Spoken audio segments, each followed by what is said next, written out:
Good evening, everyone. My name is Ann Coughlin, and I'm a professor of law at the University of Virginia School of Law. I am pleased to welcome you to the second conversation in our series exploring the difficult issues arising from the killing of George Floyd by police in Minneapolis last May. The series is being sponsored by UVA's Frank Batten School of Public Policy and Leadership, the University of Virginia Law Center for Criminal Justice, and the University of Virginia Police Department. Our focus in this conversation is on policing in the wake of the killing of George Floyd and the trial of the first officer who's been charged in his death. And as you can tell from reading our flyer, we are hoping to explore, to ask in part the question of whether the killing of George Floyd will turn out to be an inflection point in policing, some sort of important turning point, if you will. And then, of course, like all turning points or inflection points, we need to be concerned about the direction in which change will occur. The issues that we're going to discuss this evening are difficult and painful, and we urge all of you to be sure that you're taking care of yourselves and of each other at this time. The killing of George Floyd was painful when it occurred. It's very difficult to revisit the events of that day and its aftermath. And as I'm sure most of you know, the pain and the exhaustion that folks have been feeling, these have been exacerbated by very recent events in Minnesota. On Sunday evening, an unarmed African-American man was shot and killed by a police officer in a town very close to Minneapolis. From what we've heard today, the officer who shot this young man is going to be charged with a count of second-degree manslaughter. So they're moving quite quickly in the direction of seeking some kind of justice in the criminal system. And of course, we will need to be following the policing events that take place, the call for policing reforms. But all of this is just to say that we are intensely grateful to have the opportunity to speak with the magnificent guests who are with us, who will be talking to us about policing and helping us to make sense of the killing of George Floyd and of so many others whose names we must remember. At this point, I'm awfully pleased to turn the microphone, if you will, over to Brian Williams. Professor Williams is a professor of public policy at the Batten School. He is an expert in all issues related to public safety, including policing. And as I turn the mic over to him, I really want to pause and give Professor Williams a great word of thanks for his role in conceiving and creating this series. It seemed to him, and I think he's exactly right, that it's important for us to have organized conversations about these issues in this community of learners. So now Professor Williams will introduce the panelists and the themes of the panel more specifically. Thank you so very much, Ann. Good evening to everyone, and thanks for joining. I am indeed humbled by this opportunity to assist Ann in co-moderating the second of four-part series on navigating the trial of Derek Chauvin for the murder of George Floyd. We're at an inflection point, and we want to probe the law and policing. As the subtitle suggests, we're now at this inflection point, a moment in time when significant change can occur. It's a turning point that only lends itself in going in one or of two directions, either a positive one or a negative one. Things cannot and must not stay the same. To help navigate our journey and facilitate our understanding, we're extremely fortunate to have assembled a panel of experts who can speak to pertinent topics at this crucial intersection of past and present, the law and policing. I'm pleased to introduce to some and present to others the following panelists. The expertise allows us to appreciate the past, its impact on the present, but most importantly, provide insights on where do we go from here and how best to get there. In alphabetical order, we have Deanza Cook. Deanza began her doctoral studies at Harvard University as a presidential scholar after graduating from the University of Virginia in 2017. She is a Harvard Mellon Urban Initiative doctoral fellow, as well as an affiliate with the Harvard Kennedy School Program in Criminal Justice. At Harvard College, she serves as a teaching fellow and course development fellow for the History Department and History and Literature program. Deanza's forthcoming dissertation traces the rise of proactive, community-oriented, and problem-oriented policing in Greater Boston and beyond. And her project examines the role of the police partners, and African Americans in revamping police business and police community relations at the dawn of the 21st century. In addition to her doctoral work, Deanza is a civil rights and constitutional policing course administrator and history instructor for law enforcement officers here in the state of Virginia. Next, we have Gary Cordner. Gary is the academic director in the education and training section for the Baltimore Police Department. He is a professor emeritus at Eastern Kentucky University and Kutztown University. He's the past editor of the American Journal of Police and Police Quarterly, and past president of the Academy of Criminal Justice Sciences. Early in his career, he was a police officer as well as a police chief in the state of Maryland. He obtained his PhD from Michigan State University. Next, we have Shannon Dion. Shannon was appointed by Governor Ralph Northam as the director of the Virginia Department of Criminal Justice Services in January of 2018. She is the agency's first Asian American director. She is a survivor with lived personal and professional experiences that gives her a well-rounded perspective on the criminal justice system. She's a former prosecutor who worked for the city of Richmond and the Office of the Attorney General, and also served as the department's Director of Policy and Legislative Affairs. Shannon has handled cases across the spectrum, has worked with victims, witnesses, law enforcement, probation officers, defense attorneys, judges, and communities to seek just outcomes for everyone impacted by crime. She's a very proud graduate of the University of Virginia and obtained her law degree from the University of Richmond School of Law. Next, we have Rachel Harmon. Rachel is a professor and directs the Center for Criminal Justice at the University of Virginia Law School. She writes, teaches, and advises public officials and nonprofits about policing, criminal justice, and civil rights. Her new casebook, The Law of the Police, is the first book to explore the wide array of legal rules that regulate police interactions with the public. Before arriving at UVA, Rachel spent 8 years as a prosecutor in the U.S. Department of Justice Civil Rights Division, where she handled civil rights crimes nationwide, including crimes by police officers and other public officials. Rachel received her BS degree from MIT, 2 master's degrees from the London School of Economics as a Marshall Scholar, and her law degree from Yale Law School. She clerked for U.S. Court of Appeals Judge Guido Calabrese, as well as U.S. Supreme Court Justice Stephen Breyer. Last but definitely not least, Harvey Powers. Harvey is the Director of Law Enforcement Services for the Virginia Department of Criminal Justice Services, and he oversees police training and certification for Virginia law enforcement. He is a 25-year veteran of the Richmond Police Department, serving there until he retired in May of 2018. During his last 5 years of his Richmond career, Harvey was director of the Richmond Police Training Academy. He has an appreciation for some of the challenges that impact relational policing. He works on the Chesterfield County Community Services Board, overseeing mental health and substance abuse services in Chesterfield County.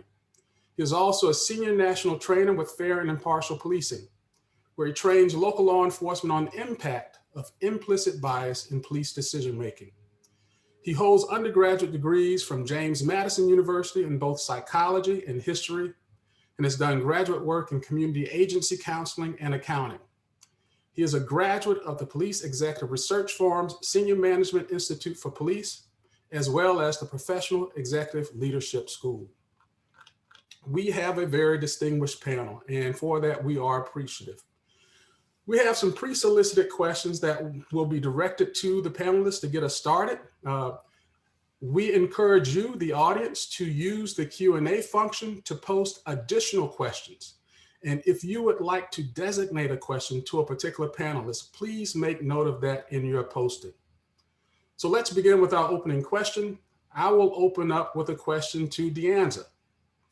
Deanza, Faulkner said, "The past is never dead. It's not even past." As a police historian, you are in a position to help us identify the role that racism has played in shaping law enforcement from its origins up to its current forms.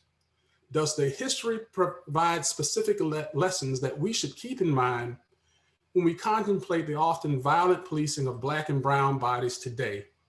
Does the history contain any clues about where we should go from here? Thank you so much, Brian and Anne. It is such a delight to be in conversation with all of you this afternoon. And your questions speak to a lot of important lessons that historians and activists have offered about police violence and premature death from the era of slavery to the age of mass incarceration. But there are two lessons in particular that I've learned and think are essential for understanding racism and policing as part of a long-standing tradition that has affected not just Black and brown communities, but also queer communities, immigrant families, and Indigenous communities as well. The first lesson I've learned is racism in policing is rooted in power. Since the era of slavery and settler colonization, the history of American policing has been undeniably fraught with anti-Black racism, as well as analogous forms of group-based oppression. And from the 17th century onward, the expansion of African slavery, transatlantic trade, and settler warfare fundamentally shaped the powers and functions of early American policing. We're often taught that modern police forces were created to protect and serve. But in reality, that particular slogan wasn't even adopted by police until the mid-20th century.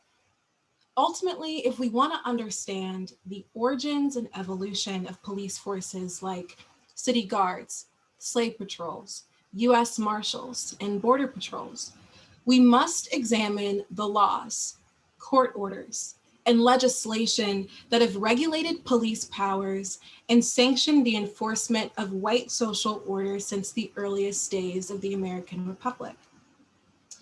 The second lesson I want to share briefly is policing has always been a reform project. The police departments we know today were in and of themselves products of legal, political, and economic reforms governed by law and consistently altered by social movements and culture, as well as public policy and global warfare. I believe that police history and African American history can offer us some clues about where we go from here. But first and foremost, we must contextualize the murder of George Floyd within a much longer anti-Black punitive tradition in American policing and criminal justice. This forces us to reckon with the legacy of anti-Black racism in American law enforcement, as well as the habitual surveillance and incarceration of racialized individuals and communities. And in doing so, I think that we can begin to deconstruct policing philosophies, practices, and problems that still persist in our society today. Thank you.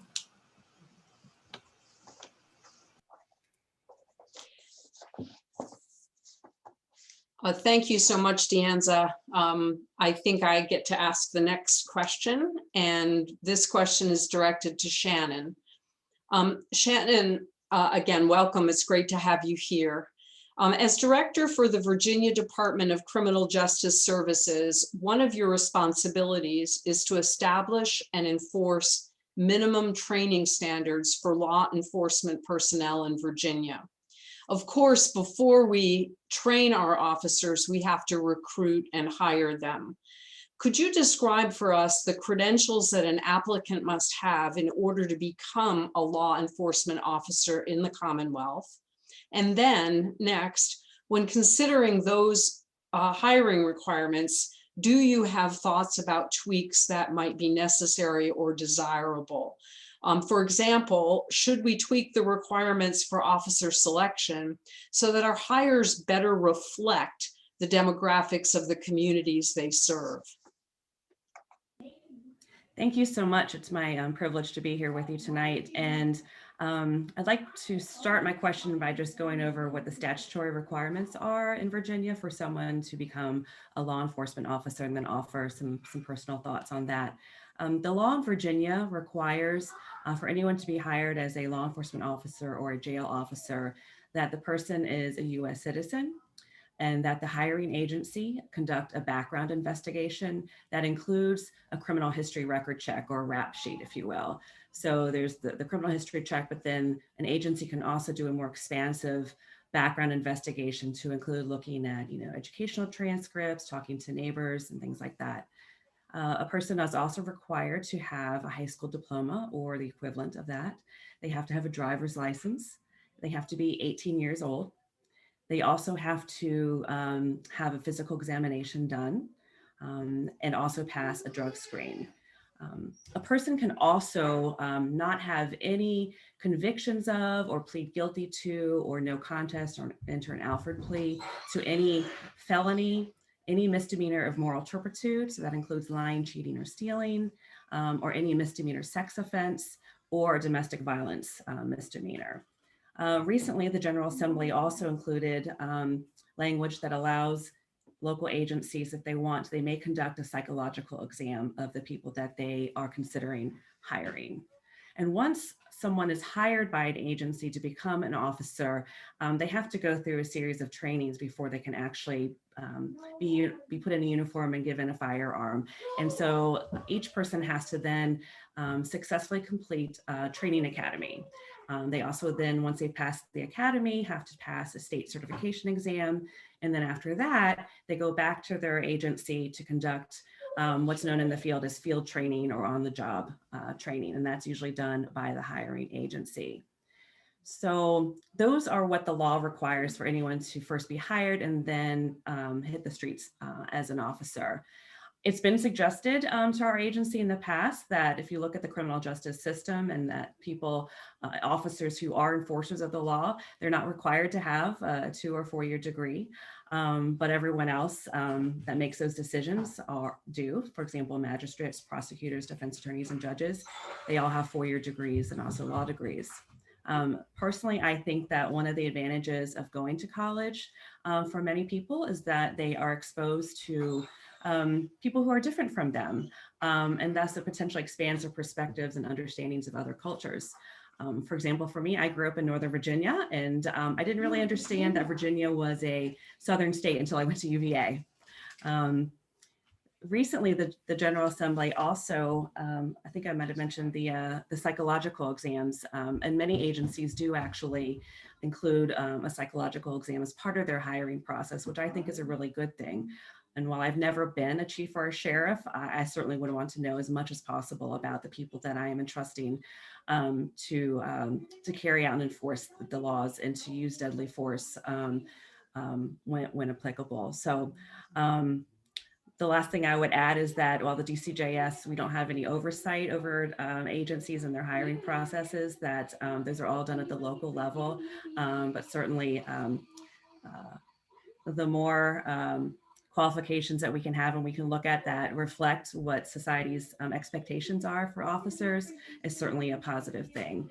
And I think the last part of your question has to do with whether law enforcement agencies should reflect the communities and the makeup of the communities that they serve. And I absolutely think that that is a critical key to having successful relationships between law enforcement agencies and the communities that they serve.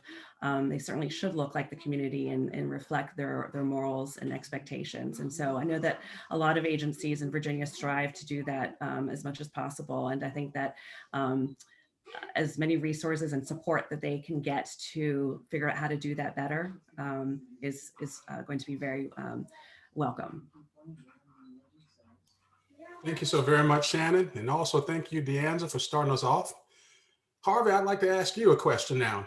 You have a wealth of experience with training police officers. In addition to teaching officers how to carry out discrete tasks, Training also creates and sustains police culture. Likewise, training can change that culture. After witnessing the killing of George Floyd and numerous other people of color, some communities understandably perceive that the police have lost sight of their sworn duty to protect and to serve, of their obligation to value the sanctity of life, and of their duty to intervene to protect life. Can you identify ways that training can impact police culture so that it fosters policing that embodies these essential, basic, ethical, kind of human rights commitments? Well, thank you, Professor Williams, and to the rest of the crew here for the invite. I feel a little nervous being a JMU grad around so many UVA grads, but I'll push through. The fundamental question is, can police culture be changed through training? And the answer is clearly yes. But there are two parts to that yes that I want to make sure we hit. Number one is that in my years involved in police training, I can tell you that whenever budgets tighten for police departments, training is the first place that seems to get cut, and it should be the last. So one of the realities of the world is that policing has to focus on its core services, answering 911 calls, investigating crimes, and so forth.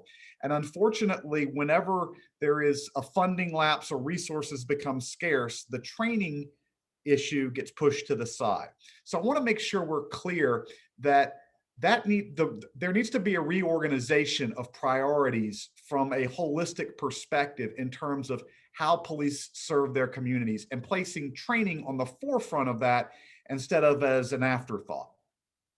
But beyond that, how can police training convey the importance of respecting the sanctity of life and these critical things that we believe in our common culture about the rights and responsibilities in a democratic society?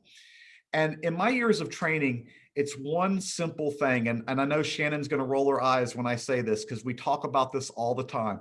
It's contact.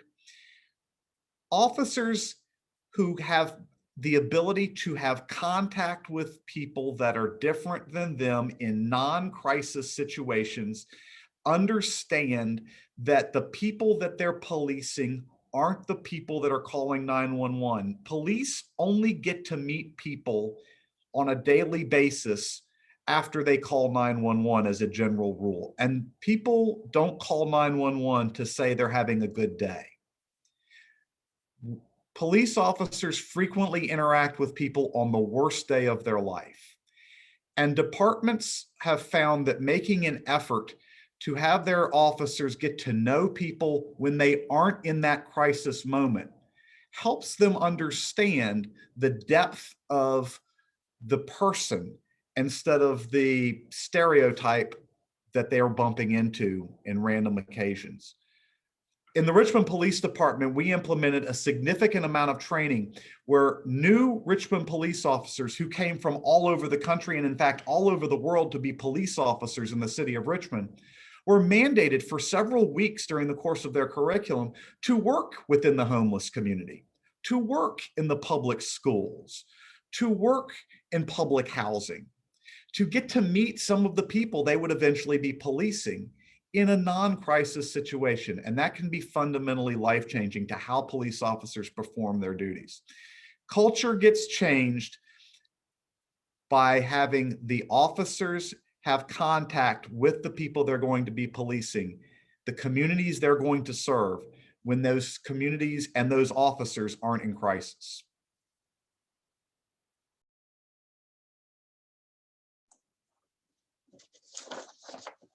Thanks so much, Harvey. That's absolutely fascinating. And I know that folks are going to want to follow up with you to get some more details. This next question is for Gary. Gary, as Brian pointed out in his introduction, you are someone who literally has worn multiple hats. You've worked as a police officer, a police chief, policing scholar, professor, and advisor, and you now serve as the director for the Baltimore Police Academy. These experiences give you insight into the whole array of intersecting objectives, agendas, and exigencies that shape contemporary policing. So, in your view, what can we do to prevent the actions that killed George Floyd, the actions that so many people witnessed unfolding on a video and taking place for 9.5 minutes or so? What are the opportunities and the obstacles to make things better on the other side of now? Thanks so much for the question and the invitation to join everyone. Am I on? I see you looking at me. Thanks. So I'm thinking about two things in relation to the questions that you posed. What could we do to make it less likely that a police officer would do what Derek Chauvin did? And what could we do to make it more likely that other officers would intervene? So on the first issue, Chauvin's behavior, some obvious things to consider, and some of our panelists have already mentioned them, are hiring, training, policy, supervision, and discipline. Now, according to what we've heard from out of Minneapolis, Chauvin's actions, in fact, violated his police department's training and policy. So there's a lesson there, I think, which is that training and policy aren't usually the whole solution to police problems. What about hiring? Whether he should have ever been hired in the first place, I don't know. I don't have information on that. But it seems to me that recruiting and selecting police with more attention to empathy, emotional intelligence, social skills, those sorts of things might make some difference. And from my earlier list, that leaves supervision and discipline. Those are critical for enforcing training and policy. In other words, creating internal accountability. In my experience, police will generally adhere to training and policy if those things make sense, and then if they're really required to adhere to them. They don't want to lose their jobs any more than anybody else does. But if an agency doesn't have careful supervision and discipline, punishment for those that don't follow training and policy, then it can easily slide sideways. Let me jump to the second issue, which we now call peer intervention. This definitely goes to culture. We would hope that other officers would have intervened to save George Floyd, but they didn't. And this wasn't what we usually call the blue code of silence. I mean, this happened out in the open. There was no hiding anything. The other officers were apparently afraid to confront a more senior officer, or else they were just conditioned to defer to another officer in the midst of taking action. You might call it professional courtesy, I guess, in a twisted sort of way. So how do we change that? Culture change is a serious challenge. Harvey mentioned training. The easiest way to do culture change is get rid of everybody and start over, but that's rarely an option.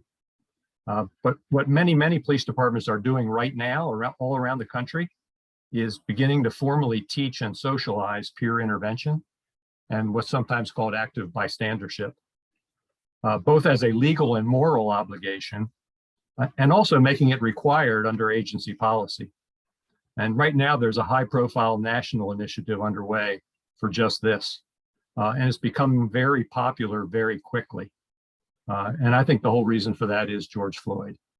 So I think that supports the idea that we're at an inflection point, and at least some of the reactions, in my view, are heading in the right direction.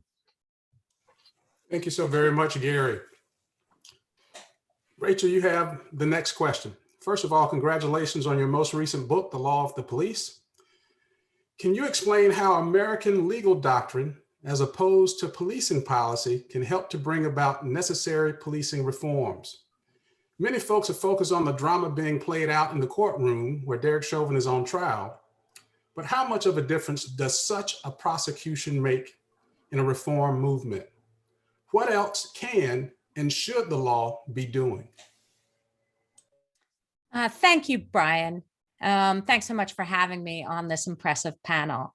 I think one of the ways to think about the role of law is to see the limitations of policy. So if you look at the interventions that Gary was just talking about, departments and officers don't always have the expertise or incentive to make policing better by themselves. So if you leave it to them, reform's going to happen, but it's going to be uneven at best. The law can help. It can improve the rules for what officers and departments are allowed to do or required to do, including something like active bystandership. It can strengthen the legal remedies and other incentives to follow those rules. And then it can force data collection and transparency so communities can better govern themselves. It's easy to focus on federal law, and there may be some movement there this year, but the real action is in the states. Many states are already revising rules on things like the use of force and tactical teams, but those efforts tend to be very reactive. So George Floyd is killed and we ban chokeholds. Breonna Taylor died, so we ban no-knock warrants.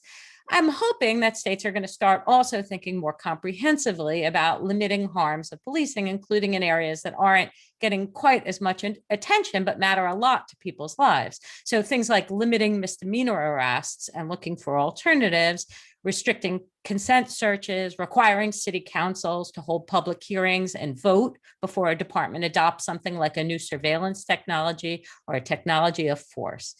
With respect to remedies, as you pointed out, a lot of the focus right now is on expanding criminal prosecution. That's part of what got us here, right? The Chauvin trial. And criminal prosecution clearly matters. It's what I spent much of my career doing. Communities see it as a true form of justice. And that's in part because the government's willingness to prosecute its own officer signals a commitment to the rule of law, and it shows respect for victims. I mean, this is important enough that it's serving as a locus for activism and protest. But probably other remedies, things like civil liability, civil damages actions, and decertification of officers are probably more important in changing what officers actually do on the street. Some states are making some progress there. Some are working to get rid of qualified immunity and state civil damages actions. I think I'm more concerned about expanding municipal liability because as Gary's comments suggest, departments influence policing. They can make good policing. They also can make most of the problems in policing and do the most to stop those problems. So that's really where I think the liability should be focused.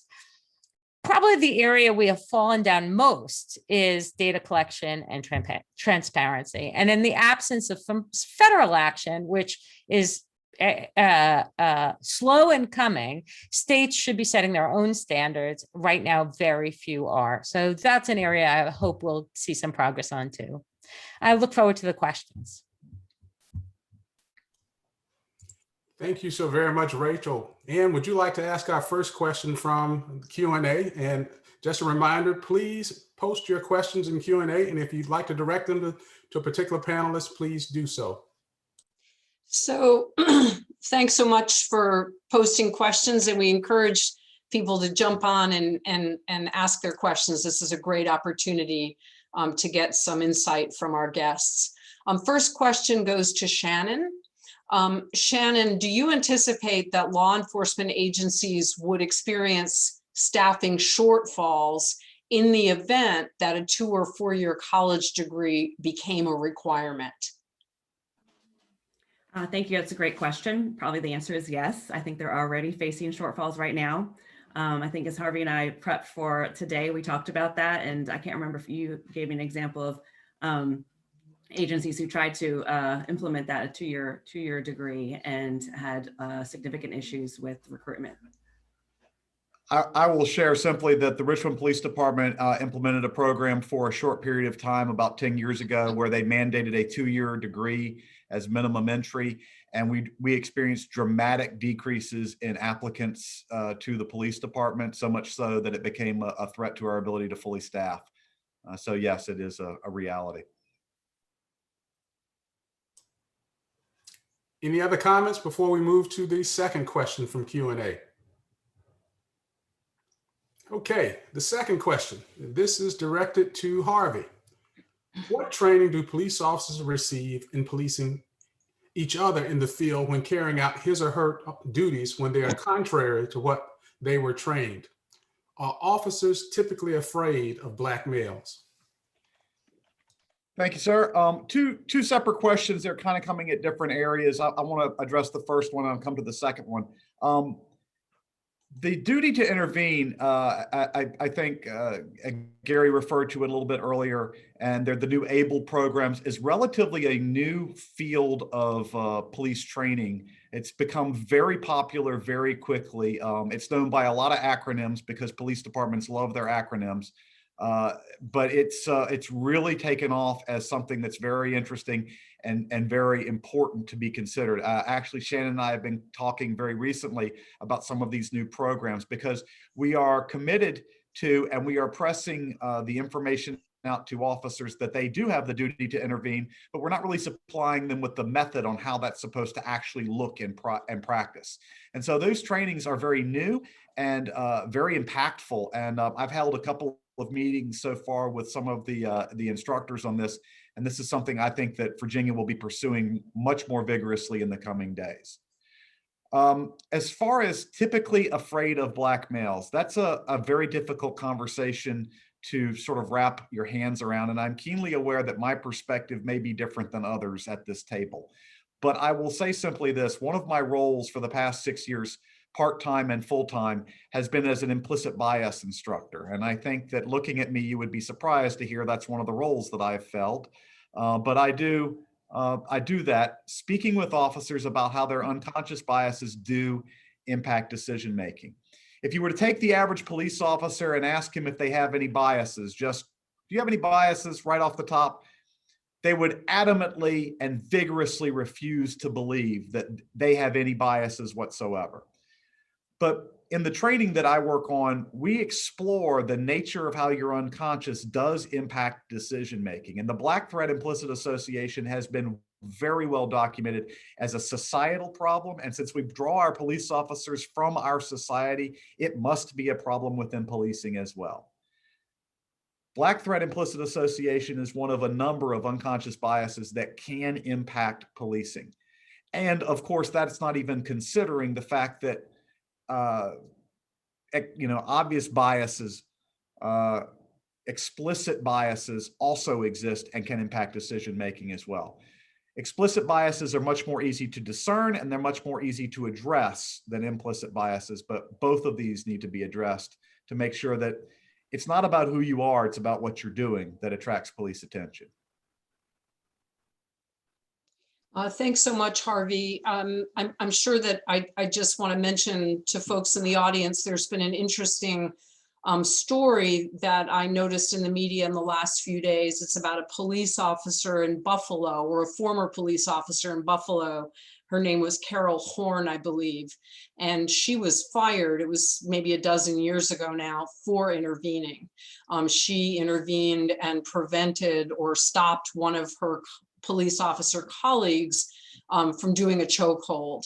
And rather than being regarded as someone who had fulfilled her obligation to protect and serve, someone who should be celebrated, she was fired. And so it's just quite fascinating. I take it that that could have served as an inflection point, but didn't. But now we're seeing one. So the next question, I take it is I'm going to just sort of ask it to the panel generally. How does the existence and strength of police unions, and feel free to say if this is outside of the things that you would like to talk about, but how does the existence and strength of police unions impact the ability to make changes to internal policies? Are there ways in which changes can be made without harming collective labor power while protecting Black lives?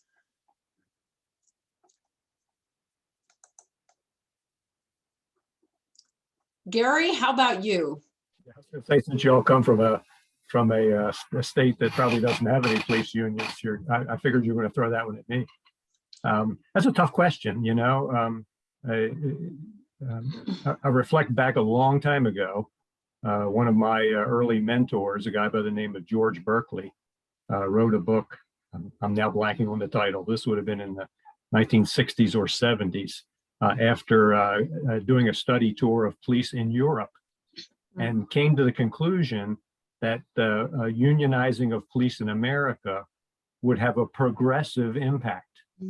that it would help the police come to identify more closely with working people, you know, as opposed to, you know, just protecting elites from, you know, from everybody else.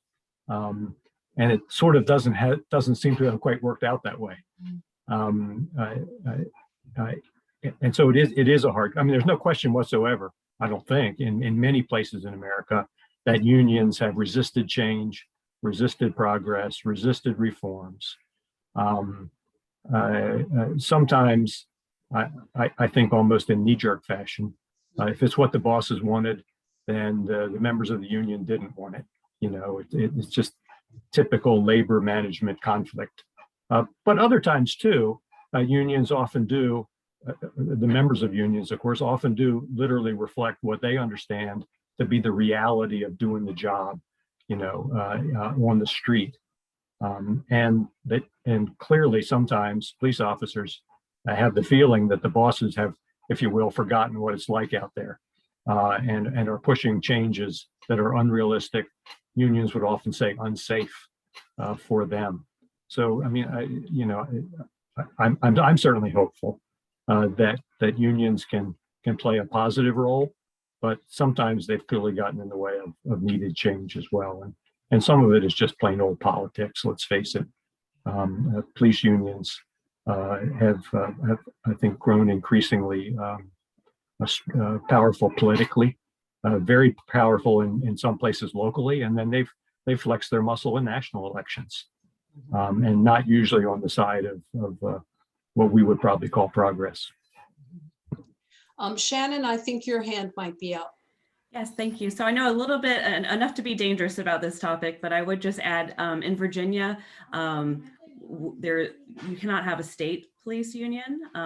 However, the General Assembly last year passed a law that will allow localities to allow local unions if they vote on it. And so they can allow their government workers to create a union. And I know that the Virginia Association of Chiefs of Police adamantly is against unions being allowed to represent police officers in Virginia. And they lobbied against that law. They really just see it as a hindrance, so I understand, to chiefs and sheriffs' ability to hire and fire as they would like to. Thank you so very much, Gary. Can I jump in really quickly, Brian? Yes. Just before we head off to the next question, just because police unions come up, especially in my research on kind of policing changes and desegregation in the post-civil rights era. And so I think it's important to also highlight the other sorts of police groups. For example, in my research, the African-American patrolman associations and these kind of minority officers groups who aren't officially unions, of course, in all places, but they're pushing for a lot of the same sorts of kind of labor condition reforms that are often kind of overshadowed by the much larger or official unions.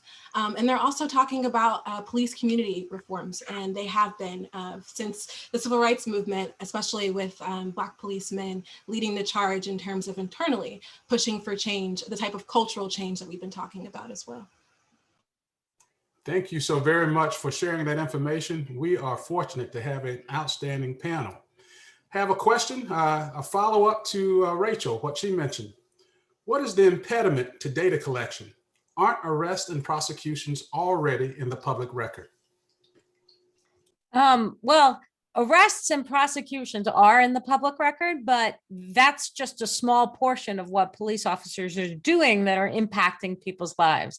So if you think about stops, many departments collect data on stops, many don't. If you think about uses of force, every department collects information about the use of force, but they don't define force the same way, they don't collect data the same way, and they aren't transparent in the same way. There's no standardized format so that you can't compare data across departments. That's true for stops as well. And so we're really in a position in which we lack basic information about what departments are doing, about the use of surveillance technologies, about what equipment departments have.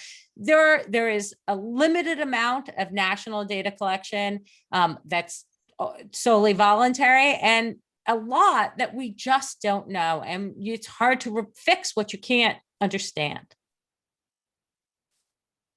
Thank you. I'm sorry, Professor Williams, could I piggyback onto that?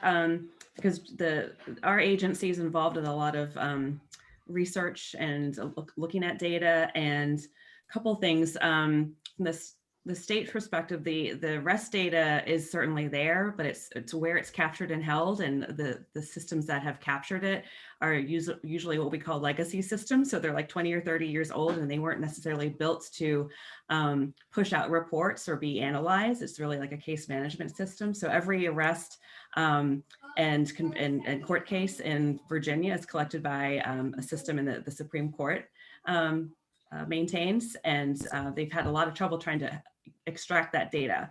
So it would take a lot of infrastructure change to collect that. I will say, however, I think it was last year that Delegate Torian from the Northern Virginia area sponsored a bill that ultimately was passed. It does require all law enforcement agencies in Virginia to collect data for all stops, and whether that's a traffic stop or I think person-to-person stop, and to report that information to the Virginia State Police.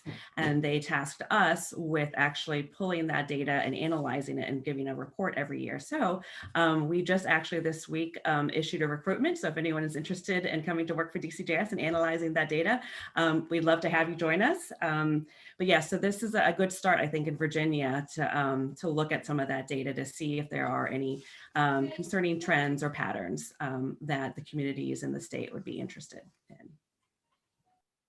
So thank you, Shannon and Rachel, for your wonderful insights into that difficult question. The next question for the panel is this. Can you share with us the most effective ways for citizens to hold police departments accountable and to encourage them to invest in better practices?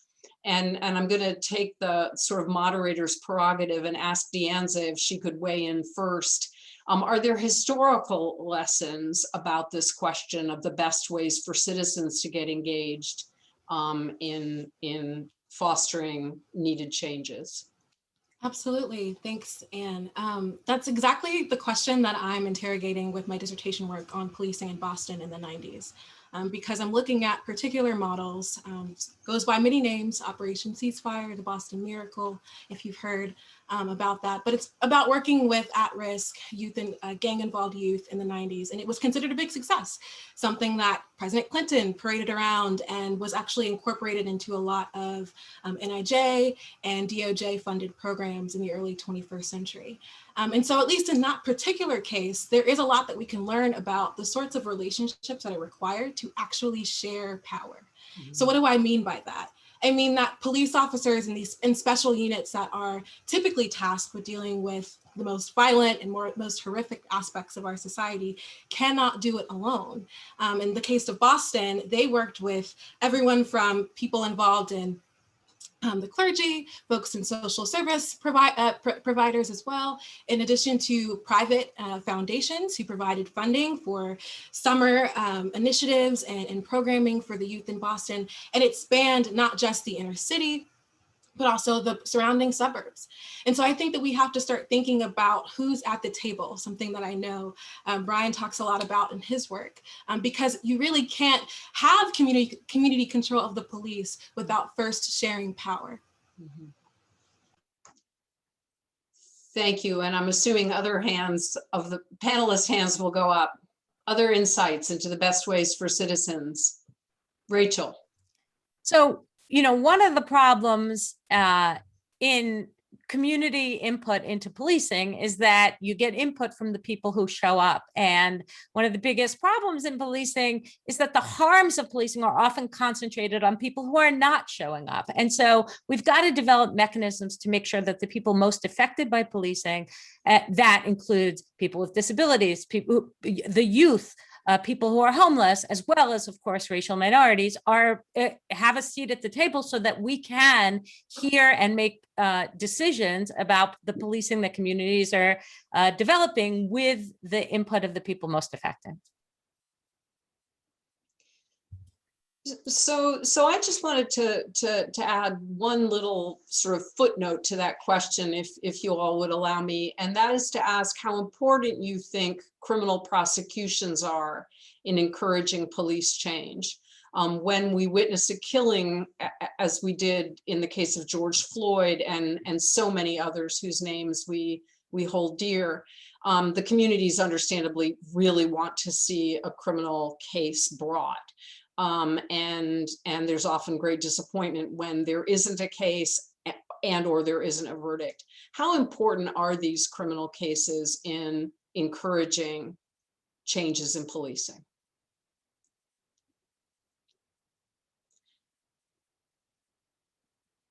I guess I feel like I should speak to this because I prosecuted police officers. I think prosecutions are not a great way to drive change, but they are important for justice. And so it's something that we have to keep in mind. The government's decisions about whether to prosecute or not, having faith in those is incredibly important. So that means we need independent investigations and prosecutions. And we focused a lot on independent prosecutions, but the investigations are critical as well. So getting independent officers to the scene is immediately in critical incidents. And we've got to focus on non-death cases as well as death cases. I mean, the death cases are obviously important, but most of policing and most uses of force have an enormous impact on people's lives, even when they're not, the uses of force aren't fatal. And so we've got to think about those cases too. Should we say it's important? Yes, it's important. Is it the way to drive change? I'm not sure it is. I think it's not the best way to actually reform policing.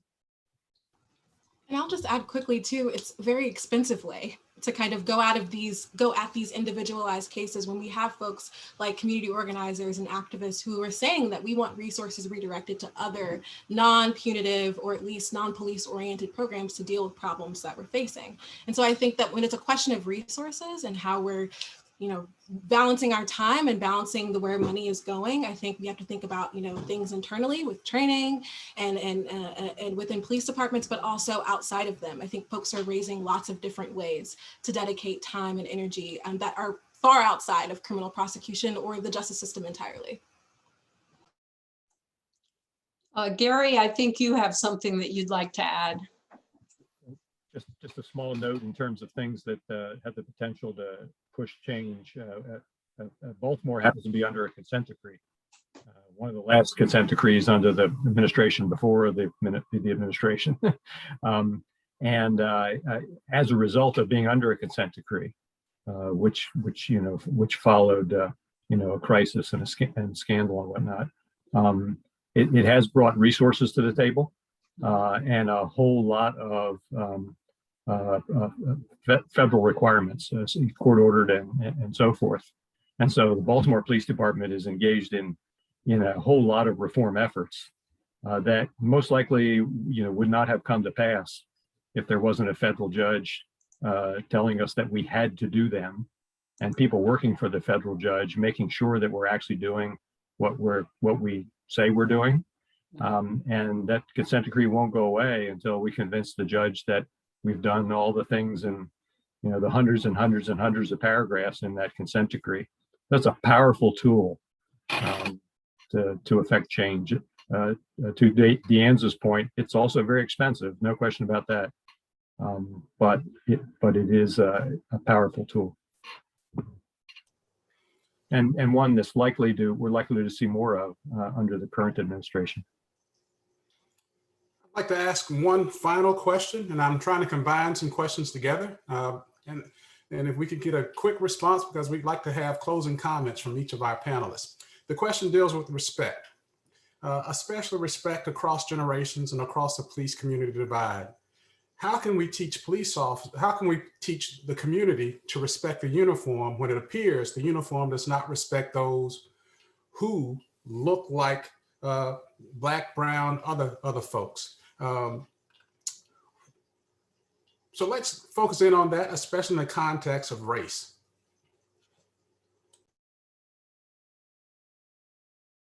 I'll just jump in really quick and say that I think instead of teaching, the community to respect the uniform, I think we have to talk about the uniform and what it means. Obviously as a historian, I think putting things in context gives us more clarity of, how the past has influenced the present that we are now, and why that uniform to some isn't something that is respected. And for valid reasons, for reasons that are very complicated, that aren't easy or binary or simple. But I think that in order to come to that place of mutual respect and shared understanding, we have to talk about the past. Any others would like to add? Kind of related to that too, there was a comment about size, respecting the size or the fear of size. Any comments regarding that? I would like to jump in and follow up on that first question though, Professor Williams. I did 25 years as a police officer, retiring at the rank of captain in the City of Richmond Police Department. And it was a personal calling for me to be a police officer. I left what looked to be a pretty successful career track to go and work in public housing in the City of Richmond as a police officer because I felt that's where I was called to serve. And I am keenly aware of the history that's associated with the badge and the uniform. I'm keenly aware that there are many in our communities who have had incredibly negative experiences on the receiving end of police services. But I'm also aware that there are some really good people in policing. And when the question is asked, how do we teach respect of the uniform? I'm not concerned about respect of the uniform or the badge, but respect of a person needs to be taught to everybody, and that's including police officers. And I think that it's really in today's climate easy to lose sight that there are so many good cops out there that want to do the right thing by the communities they're working for. And if we can come across with real change that impacts them and communicates what the community wants, I think we'll all benefit from that. Thank you, Harvey. I know we only have a couple of minutes left, so let's see if we can have closing comments from each of our panelists. Closing comments. I'll jump in first, Brian, on the theme of respect. There were a couple of surveys done in Baltimore as part of our consent decree. And one of the two main things that came out from residents of Baltimore is that they wanted police to treat them with more respect. And the other thing, the other of the two main themes was that they wanted to have more interactions with police officers, genuine, authentic interactions, where officers got to know neighborhoods and the people in neighborhoods. I'll go next if that's all right. I just want to do a shameless plug for a project that DCJS is responsible for. We facilitate the process by which training standards for law enforcement officers are promulgated in the state. And while we don't actually own them, we are not the one tasked with actually writing them. They're out there right now. I'm going to put a link in the chat room, and I would love for everyone to take some time to visit our website, look at the draft training standards that people have come up with. There's a webinar that you can watch, and we hope to have some future ones because those training standards belong to you. They don't just belong to the law enforcement officers or people who want to become officers. They belong to all of us in Virginia, and they should reflect your expectations and your morals.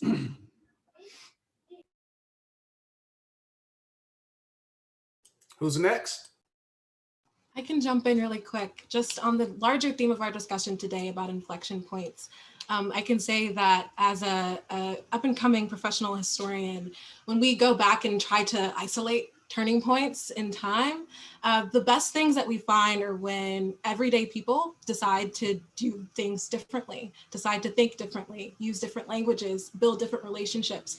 That's really what inflection points actually are. It's not always this kind of top-down or amazing transformation that comes from on high. And so I hope that folks will take that seriously and take it to heart, that we can all be a part of the sorts of inflection points that we want to see. I can jump in here. With every new death, it's really easy to despair, and I feel that. But I also see lots of signs of hope. State legislatures, including in Virginia, which were largely inactive for decades on policing, are now aggressively pushing reform. There were nearly 100 laws between when George Floyd died and the end of 2020. And things haven't slowed down this year for sure. Journalism on policing, especially web-based journalism and long-form journalism, it's more sophisticated than it's ever been. And I think the public is more sophisticated about policing. National polls indicate that a majority of Americans want policing, and they recognize its problems and they support change. And so even though there are reasons to be hurt today, there are also reasons to be hopeful about the future. Harvey? I guess I'll say my piece. I appreciate this opportunity. I think this is a fascinating a group of folks we have here together. I'm still proud of the service I did in this job, but I'm also keenly aware that policing does need to evolve and it does need to change and grow from this moment we find ourselves in time. And I hope that it'll happen with a group of people all committed to the betterment of the profession, so that we don't end up letting go of this moment in time. I think these inflection points have come in our past history, and we've seen many of them fade away without much actually happening. And I think we have a genuine opportunity here to have things follow through. And I hope we can see that. So Thank you. I'm sorry, Brian, I'm jumping in. So Brian is going to say our formal farewell, and I just wanted to add a word or two before he does. And I really thank the panelists for this discussion. You ended it on a note that, you know, perhaps I wasn't prescient enough to see or to hope for, but I think that our objective in putting this panel together was to provide members of the audience, and I include myself, with things to focus on in the here and now. We're in a transition moment. That's what an inflection point is. And how are we going to move from this point to that better world? And it was just really powerful for me to hear from all of you. And I'm thinking, Deanza, about the comments that you made about how just small gestures, we can all in effect contribute to the inflection point. And then to thank each and every one of the panelists for the work that you're doing. You've decided to invest your time and lives to making this world a better one. And with that in mind, I again want to thank Professor Williams for his leadership in creating the panel, and also the Dean of the Batten School, Ian Solomon, who has worked very closely in supporting and putting this together quickly at this important time. So thanks so much to all of you. And let me join by thanking our panelists and thanking Ann. And I'm a follower, not necessarily a leader. So I've been following the path of those who've really kind of pushed this forward. We're grateful to our panelists who they've served as lamps and lights that illuminate the path towards the focal topic of our next discussion, advocacy and healing. We look forward to each of you joining us as we hear Marissa and Courtney moderate a panel discussion on advocacy and healing. Again, we will assemble a panel of experts who can address that topic. We didn't get to all of the questions, but we do appreciate all of those who submitted questions. Thanks again. Stay safe, be well, and all the best to each of you.